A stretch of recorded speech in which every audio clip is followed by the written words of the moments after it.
We have more for your ears only. I'm David Alpern with this quote from last week's news. A level of international action unprecedented for a health emergency.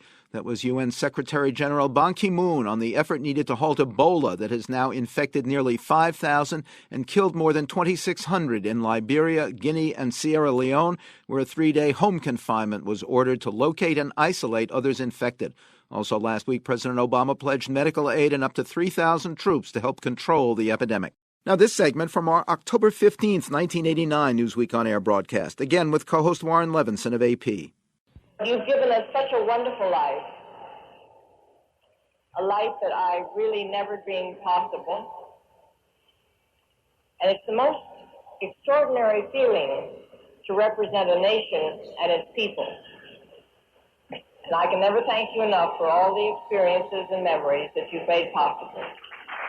Nancy Reagan at the Republican convention in New Orleans last year, but that was hardly the whole story. For 8 years, it seems, Mrs. Reagan was stunned and angered by misunderstandings and criticism that swirled around her as First Lady, from White House redecoration to borrowed frocks and from policy to astrology. But while few Americans thought of her as long-suffering, Mrs. Reagan felt she was holding her tongue. No more. Her far more candid critical view of the Reagan years, key people and events, is revealed in her new book, My Turn, to be published shortly by Random House. And Newsweek's cover story this week is the first exclusive excerpt of that book, written with William Novak. He's the friendly ghost who worked earlier on the Lee Iacocca and Tip O'Neill autobiographies and one by Manhattan's Mayflower Madam. My Turn discloses Mrs. Reagan's backstage role in several key situations, from suggesting President Reagan's first fireside chat with Mikhail Gorbachev to urging the dismissal of White House Chief of Staff Donald Regan, the man who told the world about the First Lady's astrologer. Of her own advice to her husband, she writes that she makes no apologies for telling him what she thought. For 8 years, she says, I was sleeping with the president, and if that doesn't give you special access, I don't know what does. I gave Ronnie my best advice whenever he asked for it, and sometimes when he didn't. But that doesn't mean he took it. Ronald Reagan has a mind of his own. As for President Reagan himself, Nancy calls him an inveterate optimist. Frankly, she says, it sometimes made me angry that Ronnie didn't get angry more often, especially at some of his advisors who let him down. There were times when his optimism led to problems and when a more suspicious person might have asked important and tough questions. On the eve of My Turn's publication and shortly before leaving on a controversial speaking tour in Asia, Nancy Reagan talked with us about her new book. Here's that conversation. What impact do you hope your book will have on those who read it now, or on their understanding of you as a person? Well, I hope they understand me better as a person, which was the whole reason for writing it. Because during the 8 years, I never said anything about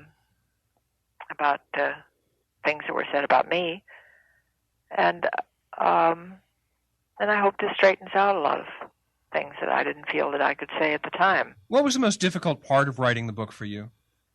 Oh, finally getting yourself to say things that you had held in for quite a long time, and Bill Novak had to tug a little bit from time to time. You write in the introduction about holding your tongue on so many scores during the White House years, and the book is titled My Turn. Are you afraid some readers may read it, though, as getting even? Oh, I hope not. I hope not, because I'd never intended it that way. Never. And I hope it doesn't come out that way. I hope it doesn't read that way. I tried very hard not to be vindictive. But there's a fine line you have to walk when you're writing a book like this. You try, on the one hand, that it not be self-serving, and on the other hand, that it not be vindictive. And all you want to do is just set the record straight about a lot of things that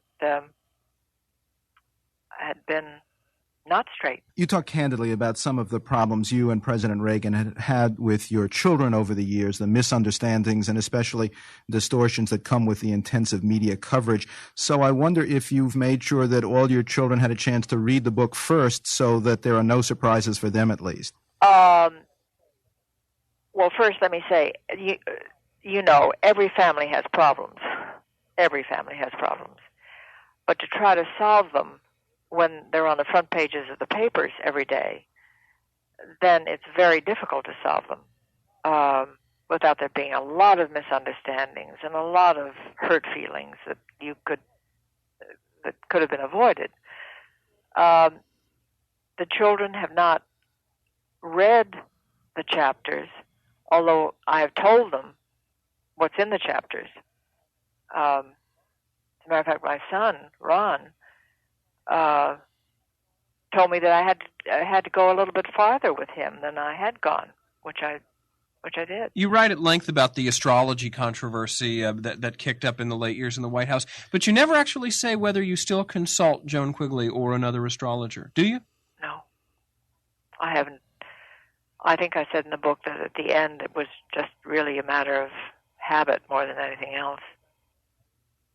To go back to the family issue, do you think that reading your view of your lives as a family and in the White House may, in a way, help improve relations among all the members of the Reagan clan? Oh, our relations with Mike, Maureen, and Ron are great.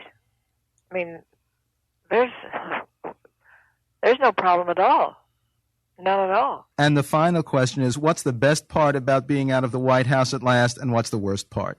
Best part is not being under the microscope as much as you are in the White House.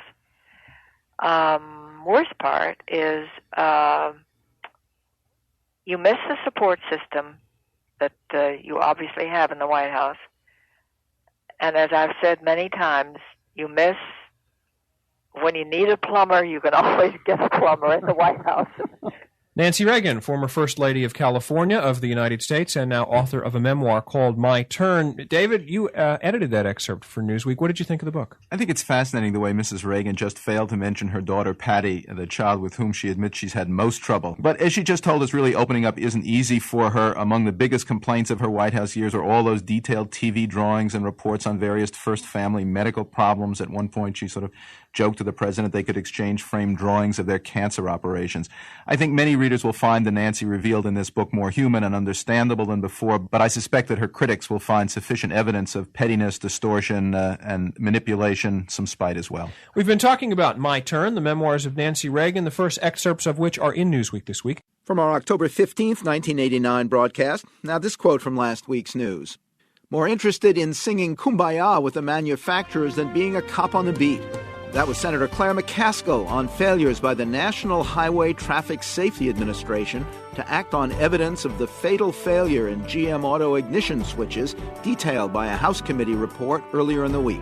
Next, a Frank memorial. Sinatra, that is, for your ears only.